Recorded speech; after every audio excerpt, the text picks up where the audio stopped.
Hello students, welcome to my channel Train Your Brain. I am ready to train your brain. Are you? So, our today's topic is electricity for class 7th. अभी तक class 6 में आपने electricity के बारे में जो जो भी सीखा है उसका एक शॉर्ट रिव्यू लेते हैं, फिर हम आगे की बात करते हैं।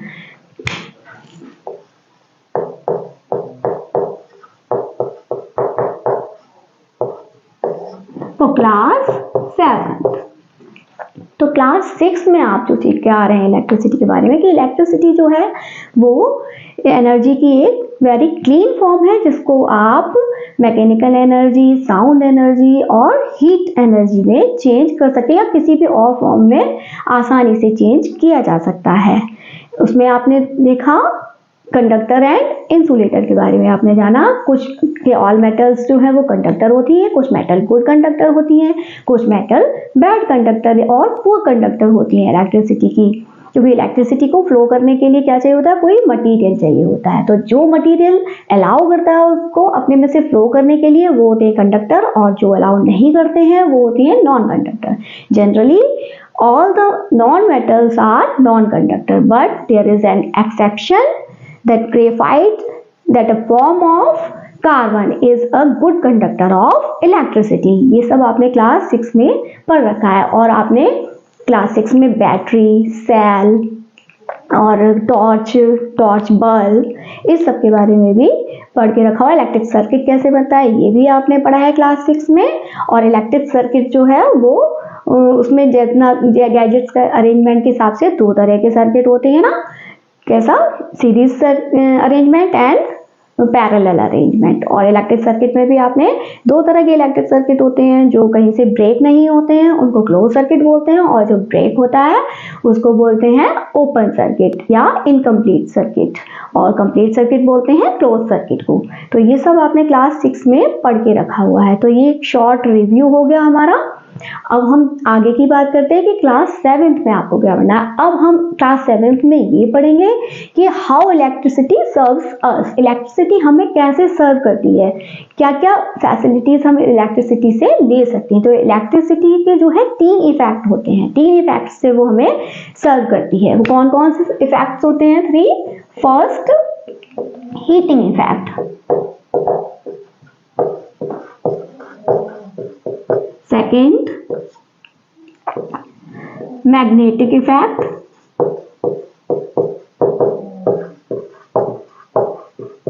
And third one is chemical effect.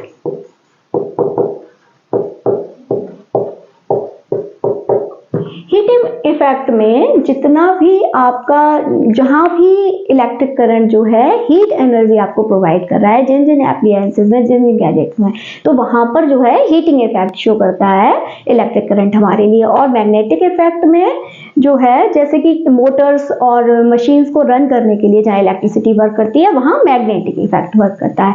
Chemical effect जो है वो आप क्लास 8 में पढ़ेंगे। अभी क्लास 7 के सिलेबस में हीटिंग इफेक्ट और मैग्नेटिक इफेक्ट है। तो आज हम डिस्कस करेंगे हीटिंग इफेक्ट के बारे में, क्योंकि दोनों के बारे में अगर हम एक साथ डिस्कस करेंगे तो थोड़ा टॉपिक ब्रॉड हो जाता है और फिर वीडियो लेंथी होने की वजह से थोड़ा आप लोगों के लिए बोरिंग हो जाता है। इसलिए मैंने इसको 2 पार्ट्स में डिवाइड किया है। आज हीटिंग इफेक्ट की बात करेंगे, नेक्स्ट वीडियो में हम लोग मैग्नेटिक इफेक्ट की बात करेंगे। तो हीटिंग इफेक्ट को समझने के लिए सबसे पहले आपको समझना होगा कंडक्टर्स एंड रेजिस्टेंस के बारे में। तो रेजिस्टेंस क्या होता है? कंडक्टर्स तो आप समझते हैं कि इलेक्ट्रिसिटी के कंडक्टर्स क्या होते हैं। रेजिस्टेंस क्या होता है ये समझिए। तो मैंने आपको ये पहले भी बताया, मैं फिर से रिवाइज कराती हूँ आपको कि इलेक्ट्रिसिटी जो है जिस भी मेटल से या मटेरियल से होकर फ्लो करती है, तो इलेक्ट्रॉन्स की फॉर्म में फ्लो करती है, और उसका डायरेक्शन कैसा होता है? Positive terminal to negative terminal. इतना आप जान चुके हैं। और उसकी सरफेस पर, मेटल की सरफेस पर रन करती है, इतना आप समझ चुके हैं। तो जब इलेक्ट्रिसिटी किसी मेटल से पास हो रही होती है तो मेटल उसको अलाउ तो कर ही रहा है पास होने के लिए, लेकिन साथ साथ उसको रेजिस्ट भी कर रहा है। तो जो रेजिस्टेंस है वो मेटल के अकॉर्डिंग होता है कि किस तरह का मेटल है, उसी तरह का रेजिस्टेंस जो है इलेक्ट्रिक फ्लो पर वर्क करता है, जैसे कि गुड कंडक्टर्स जो होते हैं,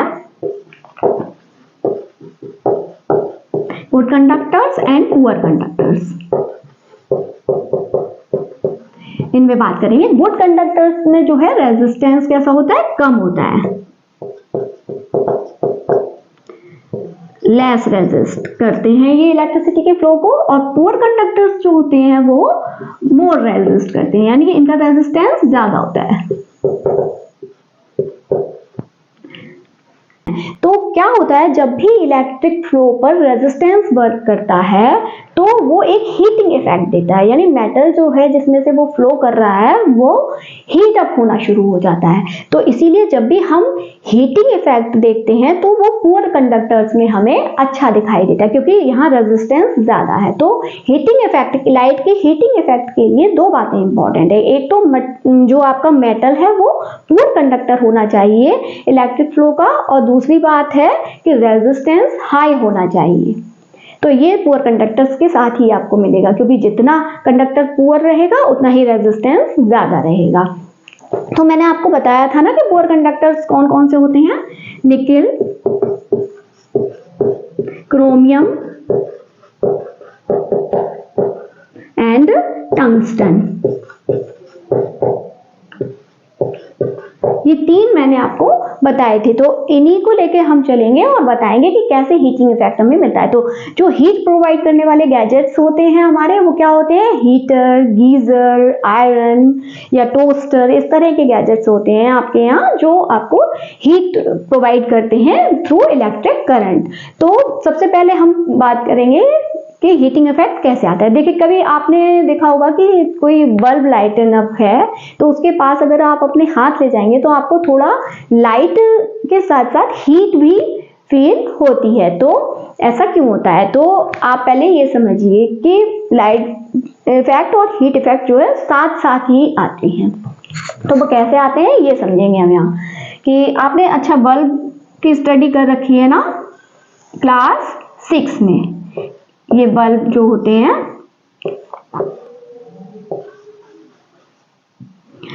तो बल्ब जो है ये जो है इसमें फिलामेंट भी मैंने बताया आपको टंगस्टन का बना होता है। तो टंगस्टन क्या है, एक पुअर कंडक्टर है। तो एक और बात यहाँ ध्यान रखने की है कि जब भी हम जिस वायर में से फ्लो हो रही है इलेक्ट्रिक करंट और जो हमें हीटिंग इफेक्ट दिख रहा है, अगर उसमें आप कॉइल बना देंगे, कॉइलिंग अरेंजमेंट कर देंगे उसका, इसे ये बताया ना फिलामेंट आपने देखा ही होगा कि ये कॉइल बना होता है। ये हीटर का एलिमेंट आपने देखा है तो कॉइल से बनी होती है ना, गीजर में भी या इमर्शन रॉड होती है जिनसे आप सर्दियों में पानी गर्म करते हैं, उनमें देखा होगा। गीजर के अंदर तो आपने नहीं देखा होगा खोल के, तो इमर्शन रॉड होती है, उसमें भी आपने देखा होगा कि कॉइल बनी होती है इस तरह की, या फिर इस तरह गोल गोल सा करके उसको वैसे तब उसका अरेंजमेंट किया जाता है। तो ये कॉइलिंग क्यों की जाती है, कॉइलिंग की वजह से आपका रेजिस्टेंस और ज्यादा हो जाता है, इसीलिए इनको कॉइल करके यूज किया जाता है। यहाँ पर कोई भी वायर है अगर आप उसमें कॉइलिंग कर देंगे तो वहां रेजिस्टेंस बढ़ जाएगा। तो जब भी हमें हीट इफेक्ट चाहिए होता है तो हम क्या करते हैं, वायर को कॉइल कर यूज करते हैं। तो ऐसा ही ये बल्ब के फिलामेंट में इनको बोलते हैं इनकैंडेसेंट बल्ब्स बोले जाते हैं। ये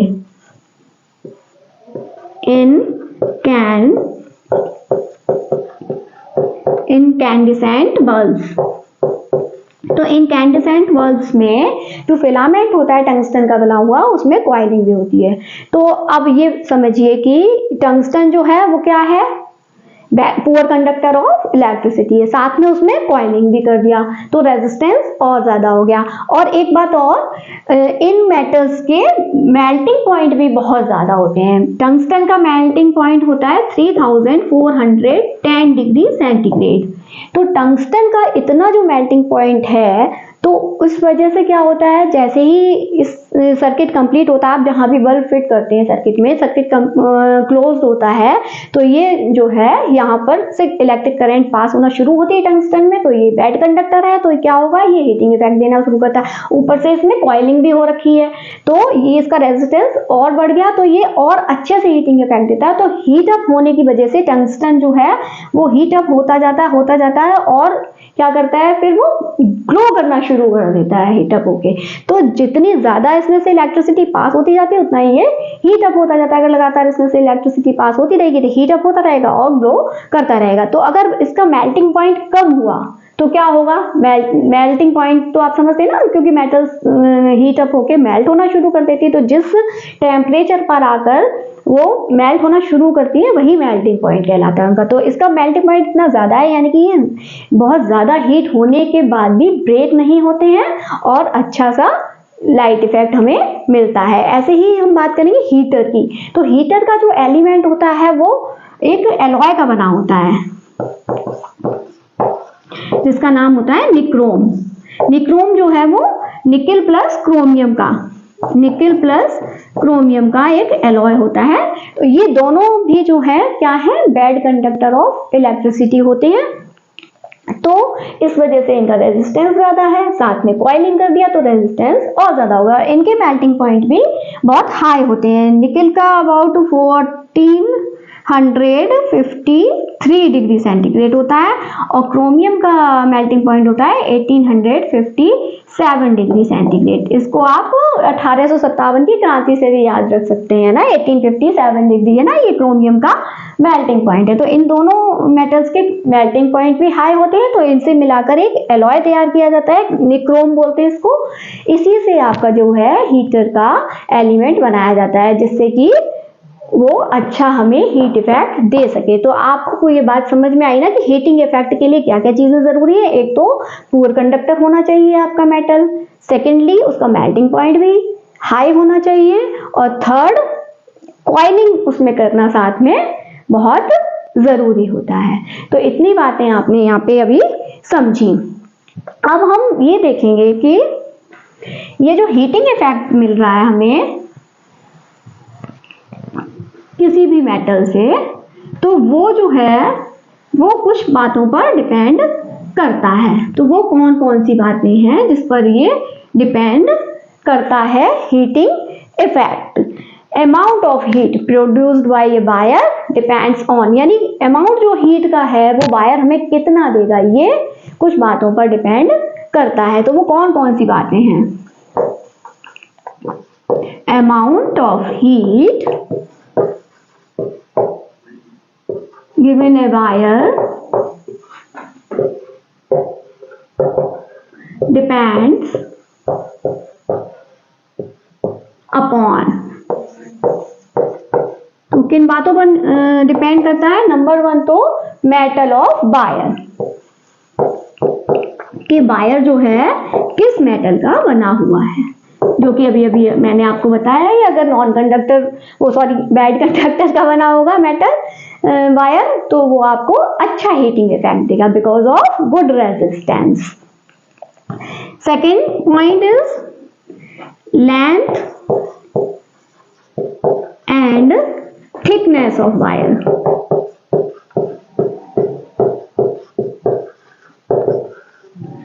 वायर जितना ज्यादा थिक होगा उतना ही उसका रेजिस्टेंस कम होता है।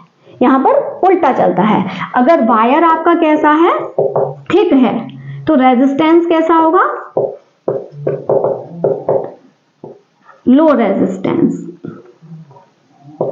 ये लो रेजिस्टेंस देगा। जैसे आपने देखा ना केबल्स जो होती हैं, एल्यूमिनियम केबल्स देखिए कितनी मोटी मोटी बनाई जाती है क्योंकि उनका रेजिस्टेंस कम रहे और इलेक्ट्रिक फ्लो उनमें ज्यादा रहे। वहाँ हीटअप की जरूरत नहीं है। जो आपके टावर वगैरह में एल्यूमिनियम की लगी होती है ना केबल्स, तो वहाँ आपको हीटिंग इफेक्ट नहीं चाहिए, इसीलिए वो थिक रखी जाती है। और अगर थिन है वायर, जितना ज्यादा थिन होगा उसमें रेजिस्टेंस उतना ही ज्यादा होगा, मोर द रेजिस्टेंस। तो थिकनेस और थिननेस का ये इफेक्ट रहता है। तो इसीलिए आपने देखा होगा ना जो एलिमेंट बनाए जाते हैं जो हीटर वगैरह के, वो बहुत थिन बनाए जाते हैं। और आपने बल्ब के भी फिलामेंट देखे ना कितने थिन वायर के बनाए जाते हैं, तो इसीलिए क्योंकि वहां रेजिस्टेंस जो है बढ़ जाता है और आपको हीटिंग इफेक्ट के लिए ज्यादा रेजिस्टेंस चाहिए। थर्ड पॉइंट इज मैग्नीट्यूड या amount of electric current flow through the wire. Amount of electric current flow through wire, कि वायर में से क्या कितना अमाउंट फ्लो कर रहा है इलेक्ट्रिक करंट का, ये भी डिपेंड करता है कि आपको कितना हीटिंग इफेक्ट मिलेगा। जैसे कि आप सपोज आप आयरन यूज करते हैं ना, आयरन कपड़ों को प्रेस करने के लिए, तो आपने कभी देखा होगा वोल्टेज अच्छे आ रहे हैं आपके यहाँ, तो क्या होगा, प्रेस थोड़ा कम टाइम लेती है, जल्दी हीटअप होती है। और अगर वोल्टेज डाउन है तो प्रेस जो है वो कम देर में गर्म होती है। तो वो यही शो करता है ना अमाउंट ऑफ इलेक्ट्रिक करंट। या फिर आपका वोल्टेज कम है तो आपका हीटर भी थोड़ा कम ग्लो करता है। आपने उसमें ये बात फील की होगी उसको देख के, जिसमें एलिमेंट दिखते हैं ना जी हीटर्स में, उसमें। और ऐसे ही इमर्सन रॉड के साथ भी होता है, वोल्टेज डाउन होते हैं तो फिर देर में आपका पानी गर्म होगा, और अगर वोल्टेज अच्छे हैं तो वहां जल्दी पानी गर्म होता है। तो ये हीटिंग इफेक्ट की वजह से ही ऐसा है कि अमाउंट ऑफ इलेक्ट्रिक करंट के ऊपर ये डिपेंड करता है। फोर्थ पॉइंट है time, time of flow of electric current, electric current passing through the wire. तो कितना टाइम के लिए आपको इलेक्ट्रिक करंट प्रोवाइड हो रही है। जैसे कि आपने इमर्शन रॉड या आयरन में ही देखा है कि अगर आयरन को आप लगा छोड़ दें, स्विच ऑन करके उसको लगा दें, प्लग लगा के स्विच ऑन कर दें, और अगर आप उसको ज्यादा देर तक रखे रहेंगे तो वो हीटअप होता चला जाता है। तो ये टाइम के ऊपर भी डिपेंड करता है कि आप कितने टाइम तक उसमें से इलेक्ट्रिक करंट पास हो रहा है। इसीलिए आजकल आयरन में जो है वो लगने लगे हैं रेगुलेटर्स, तो एक टाइम के बाद वो कट कर देते हैं जिससे कि ज्यादा हीटअप ना हो। और कुछ एक्सीडेंट मोस्टली आपने देखा होगा, एक्सीडेंट भी कॉमन होते हैं प्रेस से। अगर आपका प्रेस लगा रह जाए इलेक्ट्रिक सर्किट में और आप भूल जाएं उसको स्विच ऑफ करना, तो बहुत ही फायर एक्सीडेंट्स बहुत होते हैं इसके। क्योंकि तो ये 4 बातें हैं जिसके ऊपर डिपेंड करता है कि आपको हीट जो है कैसा अमाउंट मिलेगा, हीट इफेक्ट कैसा रहेगा आपके लिए। अब हम बात करेंगे प्रिकॉशंस की, कि जब भी आप इलेक्ट्रिक एप्लायंसेस यूज करेंगे तो आपको कौन कौन से प्रिकॉशंस लेने चाहिए। Precautions should be taken when using an electric gadget.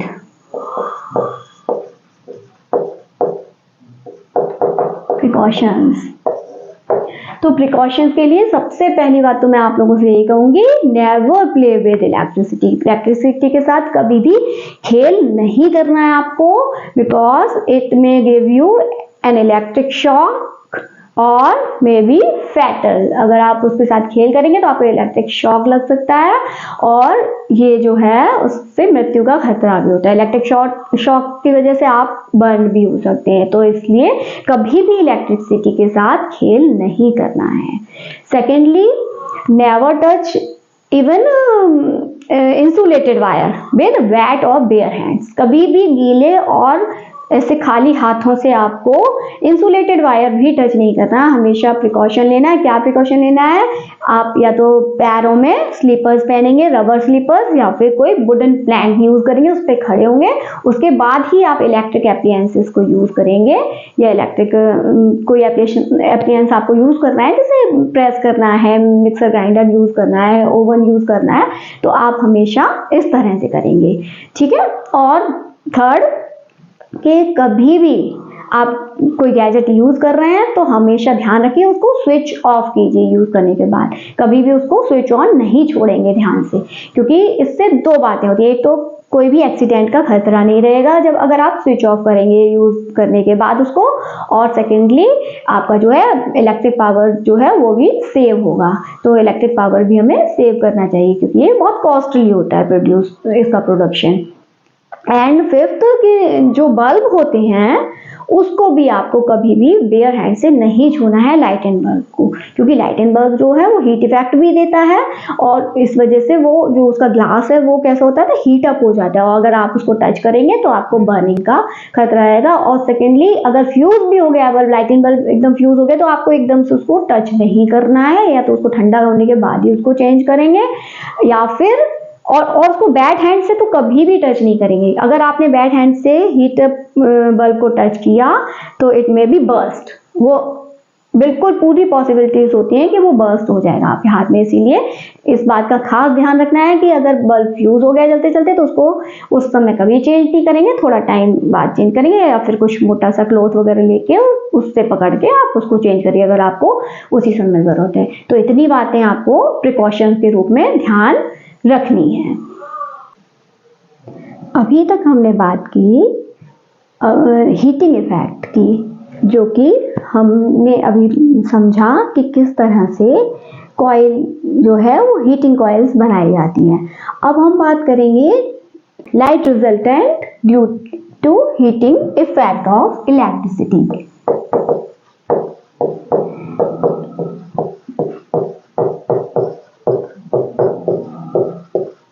Due to electric current, यानी कि heating effect of electric current के साथ हमें लाइट जहां ज्यादा रिजल्टेंट मिलेगी एक्सेप्ट हीट, जहां पर हमें हीटिंग इफेक्ट के रिजल्ट से लाइट ज्यादा मिलती है, इस तरह के केस देखेंगे अब हम। अभी तक हमने हीटिंग कॉइल की बात की जिसमें हीट का रिजल्ट ज्यादा है, वहां लाइट इतनी एमिट नहीं होती, क्योंकि आप देखते हैं ना जब भी हीटर जो किचन वगैरह में यूज किए जाते हैं उनसे लाइट थोड़ी सी ही एमिट होती है और हीट ज्यादा प्रोड्यूस करते हैं वो। लेकिन कुछ एप्लियंस ऐसे भी होते हैं जो लाइट ज्यादा देते हैं हमें और हीट इफेक्ट कम देते हैं, लेकिन वहां वर्क करता है हीटिंग इफेक्ट ही। तो इस तरह से आपके जो लाइट देने वाले जितने भी एप्लियंस हैं उनमें से क्या आते हैं, पहले उनके नाम देखते हैं। सबसे पहले तो हम लोग इलेक्ट्रिक बल्ब यूज करते हैं ना। दूसरे नंबर पर क्या यूज करते हैं, फ्लोरेसेंट ट्यूब्स, फ्लोरेसेंट ट्यूब्स। तीसरे नंबर पर CFLS चल गई है ना। और फोर्थ जो है, जो सबसे लेटेस्ट टेक्नोलॉजी है वो है LEDs। तो एक एक करके अब हम इनके बारे में बात करेंगे। इलेक्ट्रिक बल्ब के बारे में थोड़ा मैं आपको पहले भी बता चुकी हूँ कि वो टंगस्टन का इनमें फिलामेंट लगा होता है, जो कि कैसा होता है, पुअर कंडक्टर ऑफ इलेक्ट्रिसिटी होता है, उसी पर ये वर्क करता है। तो पुअर कंडक्टर जो होते हैं उनमें रेजिस्टेंस ज़्यादा होता है, तो वो जो है हीट अप हो जाते हैं। लेकिन यहाँ पर जो वो हीट अप होकर लाइट ज़्यादा एमिट करेंगे और हीटिंग इफेक्ट कम देते हैं, हीटर की तरह नहीं होते हैं वो।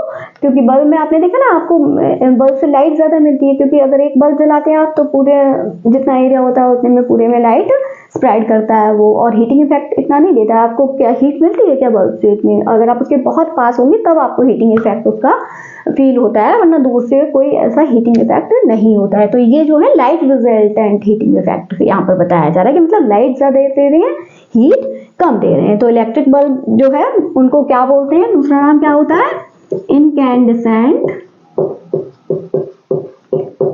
बल्ब। तो इनके बारे में पहले मैं बता ही चुकी हूँ उसमें कि टंगस्टन का फिलामेंट लगा होता है, कॉइलिंग करके लगाया जाता है, जिससे कि रेजिस्टेंस और बढ़ जाता है और ये अच्छा सा लाइट इफेक्ट देते हैं जब इनमें से इलेक्ट्रिसिटी पास होती है। एक बात यहाँ और समझने की है कि जो बल्ब के अंदर जो स्पेस होता है उसको जो है वो ऑक्सीजन फ्री बनाया जाता है। या तो उसमें क्या होता है, नाइट्रोजन गैस भरी होती है, ये एरो गैस को रिप्रेजेंट करता है, नाइट्रोजन गैस भरी होती है, या फिर उसमें या फिर कोई इनर्ट गैस भरी होती है, या फिर वहां पर बिल्कुल वैक्यूम कर दिया जाता है। ऐसा इसलिए किया जाता है कि जब टंगस्टन जो है वो हीटिंग इफेक्ट दे तो ऑक्सीजन के कांटेक्ट में आके ऑक्सीडेशन वहां ना हो सके, इसलिए ऐसा किया जाता है। क्योंकि आपको पता है ना कि ऑक्सीजन जो है बर्निंग में हेल्प करता है, इसीलिए वहां उसको ऑक्सीजन फ्री बनाया जाता है। तो उसके अंदर क्या क्या बढ़ते हैं, इनर्ट गैसेस के बारे में आप लोग 9th-10th में पढ़ेंगे। इनर्ट गैसेस वो होती है जो किसी भी चीज से, किसी भी एलिमेंट से या किसी भी केमिकल सब्सटेंस के साथ जो है वो रिएक्शन नहीं देती है, क्योंकि इनकी ऑक्टेट कंप्लीट होती है। और वैक्यूम में तो किसी प्रकार का कुछ होता ही नहीं है, वहां तो बिल्कुल वैक्यूम कर देंगे। या फिर नाइट्रोजन गैस भी ऐसी होती है जो इजीली रिएक्ट नहीं करती है, बहुत ही कम चीजों के साथ रिएक्शन होता है नाइट्रोजन का। तो इसलिए ये 3 चीजें हैं जो उसमें फिल की जाती हैं। तो ये इस तरह से काम करता है इलेक्ट्रॉनिक बल्ब्स। सेकेंड नंबर पे हम समझेंगे फ्लोरेसेंट ट्यूब्स। फ्लोरेसेंट ट्यूब्स कैसे वर्क करती हैं। तो फ्लोरेसेंट ट्यूब जो है वो वर्क करती हैं उसमें कोई फिलामेंट नहीं लगाया जाता है, किसी फिलामेंट टाइप की चीज यूज नहीं होती है उसमें, बल्कि उसमें यूज होती है mercury vapour. Mercury vapour fill की जाती है।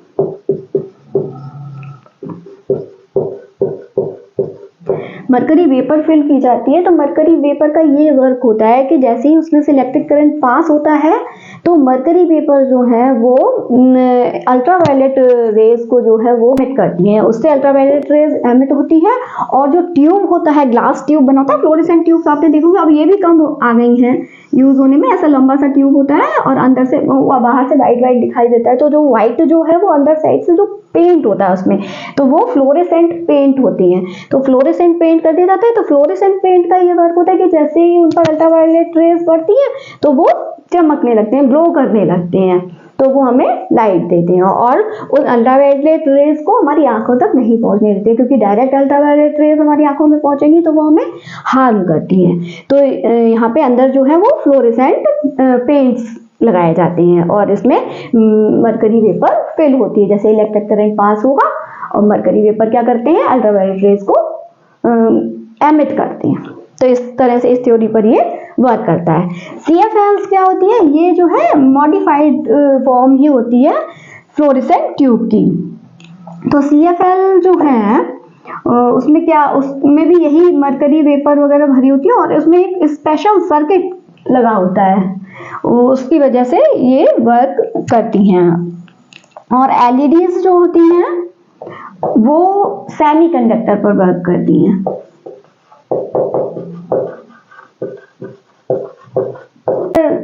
जो इनके अंदर वर्क करते हैं, तो और ये जो है फ्लोरेसेंट ट्यूब्स जो है वो इलेक्ट्रिक बल्ब, सबसे पहले इलेक्ट्रिक बल्ब की बात करेंगे। इलेक्ट्रिक बल्ब जो है वो एनर्जी ज्यादा कंज्यूम करते हैं, यानी इलेक्ट्रिसिटी ज्यादा कंज्यूम करते हैं, उसकी तुलना में हमें लाइट जो है कम मिलती है, बल्कि बहुत कम मिलती है। और फ्लोरेसेंट ट्यूब्स में जो है वो कंजम्पशन जो है इलेक्ट्रिक करंट का वो कम रहता है और लाइट ज्यादा एमिट करती है, इसीलिए ये बेटर होती हैं इलेक्ट्रिक बल्ब से। तो पहले इलेक्ट्रिक बल्ब को इन्होंने रिप्लेस किया, फिर उसके बाद जब CFLs बनी तो उन्होंने फ्लोरेसेंट ट्यूब्स को भी रिप्लेस किया, क्योंकि ये इससे भी बेटर वर्क करती है, इसमें और भी कम कंजम्पशन होता है। और LED जो है वो सबसे ज्यादा जो है लो कंजम्पशन पर एक ब्राइट लाइट देती हैं। तो इनका जो सेमीकंडक्टर है वो जैसे ही उसमें से इलेक्ट्रिक करंट पास होता है वो एक ब्राइट लाइट देता है, बहुत ही कम कंजम्पशन पर। तो इसीलिए ये जो है LED जो है ये बिल्कुल लेटेस्ट टेक्नोलॉजी है, जो कि पहले इसका नाम क्या होता है, compact fluorescent lights. Compact fluorescent lights.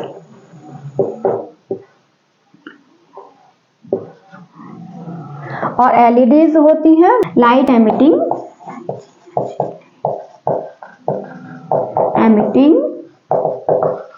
Diodes,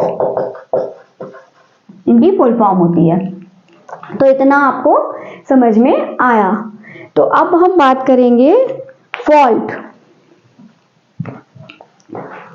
electric faults की, कि कभी कभी एक्सीडेंट्स हो जाते हैं इलेक्ट्रिक फॉल्ट की वजह से, तो वो किस तरह से होते हैं और ये किस वजह से होते हैं, उसका क्या रीजन रहता है।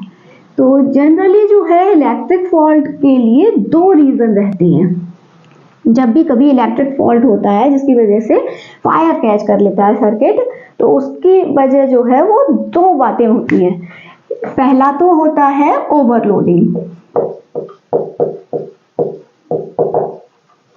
और दूसरा शॉर्ट सर्किट।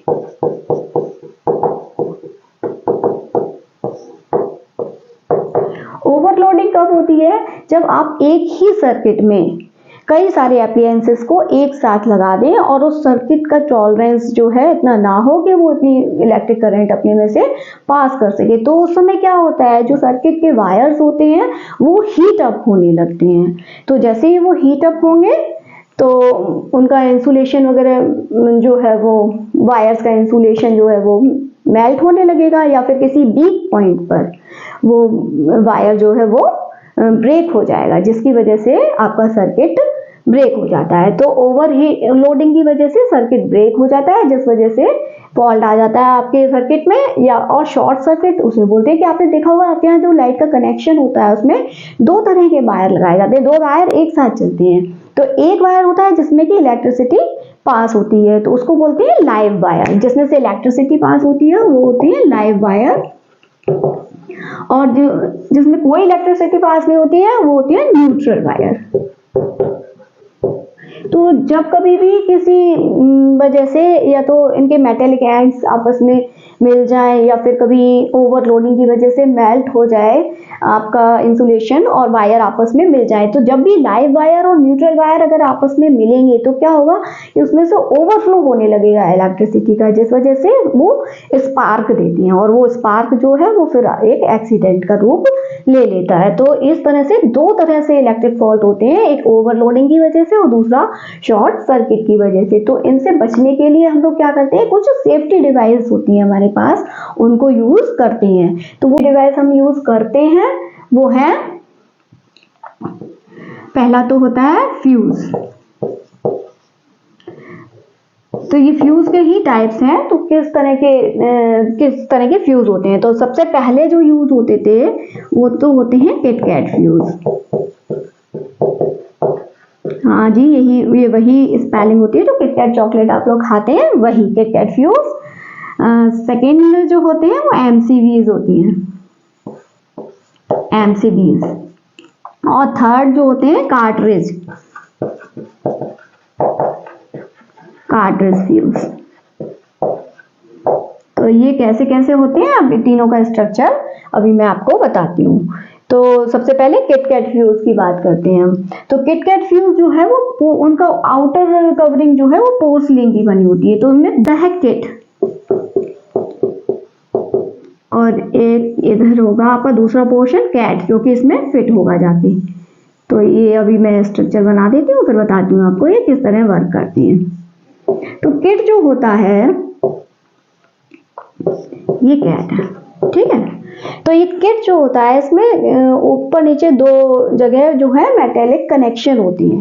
तो एक में तो जो होता है, जो पावर हाउस से लाइट आती है ना आपके घरों के लिए, तो वहां से वो पावर हाउस से आने वाला जो कनेक्शन का जो फिटिंग होती है एक साइड होती है, और एक जो जितना भी सर्किट आपके घर में जितनी भी लाइट का कनेक्शन हुआ है वो सारा फाइनली जाके यहाँ पे कनेक्ट होता है, इस वाले यहाँ। ये दोनों मेटेलिक एंड होते हैं। तो यहाँ से जो यहाँ पर कनेक्शन कहाँ से, पावर हाउस से आ रहा है, पावर हाउस से आने वाली लाइट है आपके घर में। और ये जो है वो आपके घर में जितना भी कनेक्शन सर्किट बना है, जितने भी कनेक्शन हुए उसका फाइनली यहाँ पर आकर जुड़ा हुआ है, आपका होम सर्किट है ये, ठीक है। तो अभी ये अलग अलग है ना, तो जब ये आपस में कनेक्ट होंगे तभी तो जो आपका सर्किट कंप्लीट होगा और लाइट जो है आपके घर में फ्लो करेगी। तो और दूसरी साइड ये जो कैट होता है इसमें भी दो मेटेलिक एंड होते हैं, और बीच में जो है एक फ्यूज वायर लगा होता है, एक इस एंड से जुड़ के और एक इस एंड से जुड़ के ऐसा क्रॉस करके। ये जो फ्यूज वायर है, फ्यूज वायर, इसकी दो प्रॉपर्टीज होती हैं। एक तो ये जो है वो लो मेल्टिंग पॉइंट होती है इस वायर की, ठीक है, लो मेल्टिंग पॉइंट होगा इस वायर का, और ये गुड कंडक्टर ऑफ इलेक्ट्रिसिटी होता है।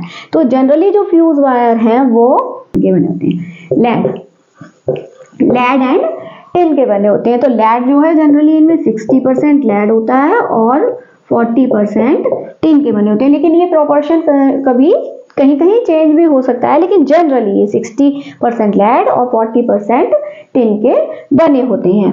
तो ये जो है फ्यूज वायर, एक तो लो मेल्टिंग पॉइंट होता है इनका, तो जैसे ही इनमें से इलेक्ट्रिक करंट ज्यादा पास होगा तो ये हीट अप होंगे, और हीट अप होते ही ये ब्रेक हो जाता है, जिससे कि आपका जो सर्किट है उसमें कोई फॉल्ट नहीं आ पाता है, वहां पर कोई एक्सीडेंट नहीं होता है, fire accident.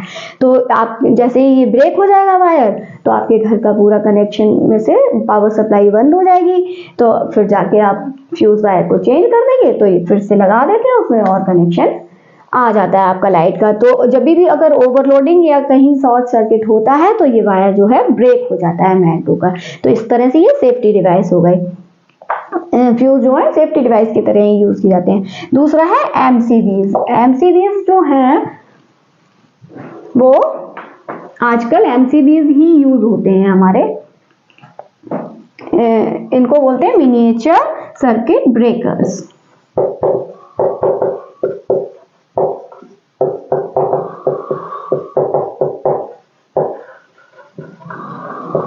Miniature circuit breakers बोला जाता है इनको। और ये जो है हीटिंग इफेक्ट की जगह किस पर वर्क करते हैं? ये फ्यूज तो किटकैट फ्यूज तो हीटिंग इफेक्ट पर वर्क कर रहा है। मिनिएचर सर्किट ब्रेकर्स जो होते हैं वो हीटिंग इफेक्ट की जगह मैग्नेटिक इफेक्ट पर वर्क करती हैं। ये मैग्नेटिक इफेक्ट पर वर्क करते हैं।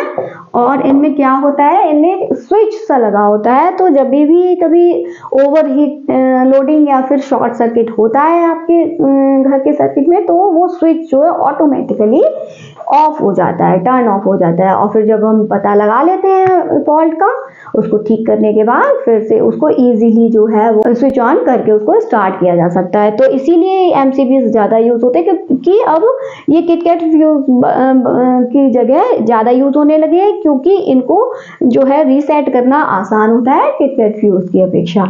कार्ट्रिज फ्यूजेस जो होते हैं वो जनरली एप्लायंसेस के अंदर लगे होते हैं, जैसे कि टीवी है, रेफ्रिजरेटर है, ओवन है, या वो इन्वर्टर्स यूज होते हैं आपके घर। इन्वर्टर्स में आपने जनरली देखा होगा कभी दो ओवर लोडिंग या शॉर्ट सर्किट की कंडीशन बनती है तो उसका फ्यूज उड़ जाता है, बोलते हैं ना, और फिर फ्यूज चेंज करते हैं। वो कैसे होते हैं कार्ट्रिज फ्यूज?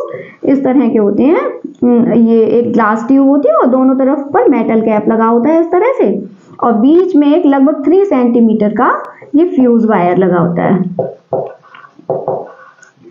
ये कार्ट्रिज फ्यूज होते हैं। तो ये जो है उन एप्लायंसेस के अंदर फिट होते हैं, एक सिस्टम बना होता है उसमें फिट होते हैं। तो जब कभी भी अगर फ्यूज वायर जो है इसका भी कैसा होता है, कनेक्शन कट हो जाता है, फ्यूज वायर टूट जाता है इसका भी, अगर जब कभी भी ओवरलोडिंग वगैरह हो जाती है उसमें, तो इससे क्या होता है, आपका जो सिस्टम होता है, कोई भी गैजेट है, वो खराब नहीं होता है फ्यूज उड़ जाने की वजह से। वो गैजेट आपका सेफ रहता है और ये फ्यूज जो है उसको चेंज कर दिया जाता है।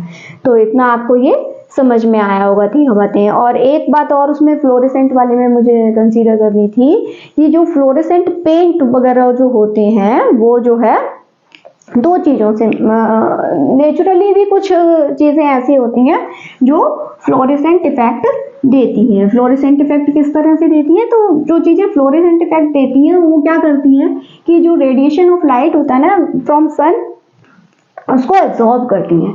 तो एक तो मरकरी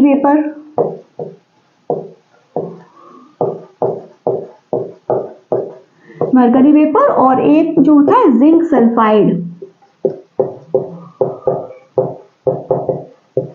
ये दोनों चीजें जो है वो नेचुरली क्या है, फ्लोरेसेंट इफेक्ट देती हैं। फ्लोरेसेंट इफेक्ट का मतलब होता है कि ये जो भी रेडिएशन इनके ऊपर पड़ता है लाइट का, उसको ये एब्जॉर्ब कर लेते हैं, और फिर जब आप डार्क में इनको लेकर जाएंगे तो वो ग्लो करने लगते हैं, उसी लाइट को जो इन्होंने एब्जॉर्ब किया उसको एमिट करते हैं। तो ये इन चीज़ों का यूज़ बहुत जगह होता है। जैसे आप लोग रोड पे देखते हैं ना, पेंट बनाए जाते हैं इससे, तो रोड पर क्या होता है, पेंट कर दिए जाते हैं जगह जगह।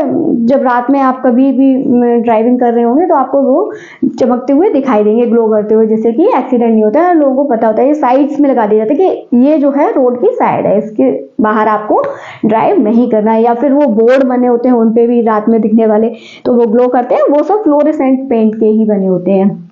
और इनका जो है ट्यूबलाइट्स जो होती हैं आपकी फ्लोरेसेंट ट्यूबलाइट या CFLS होती है, इनके इनर वॉल को पेंट करने में भी इनका यूज़ होता है।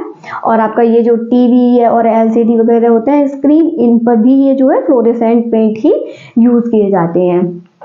या फिर आप लोग जो रिस्ट वॉच वगैरह यूज करते हैं ना बच्चे, तो कभी आप देखते हैं या तो डायल उनका होता है फ्लोरेसेंट मटेरियल का, या फिर उन पर जो न्यूमरल्स लिखे होते हैं, या फिर जो उसकी वो होती हैं सुइयां, हैंड्स होते हैं क्लॉक के आपके रिस्ट वॉच के, तो वो भी फ्लोरेसेंट मटेरियल के कभी कभी बने होते हैं। तो जब भी आप डार्क में देखते हैं उसको तो वो ग्लो करते हैं, तो आप डार्क में भी टाइम देख सकते हैं। तो ये यूजेस रहते हैं किस चीज़ के, फ्लोरेसेंट इफेक्ट देने वाले नेचुरल सब्सटेंसेस की। तो आज का ये वीडियो आपको कैसा लगा मुझे बताइए। नेक्स्ट वीडियो में मैं आपसे मिलूंगी इलेक्ट्रिसिटी के मैग्नेटिक इफेक्ट के साथ। तो आज की वीडियो अगर आपको अच्छी लगी है तो अपने लाइक जरूर कीजिए और अपने फ्रेंड्स के साथ शेयर भी कीजिए और चैनल को सब्सक्राइब कीजिए, जिससे आने वाले वीडियोस की नोटिफिकेशन आपको मिलेंगे। लेकिन कब? जब आप बेल आइकन को भी प्रेस करेंगे। तो मिलती हूँ आपसे नेक्स्ट वीडियो में, तब तक के लिए पढ़ते रहिए, क्योंकि पढ़ेगा इंडिया तभी तो बढ़ेगा इंडिया। नमस्ते।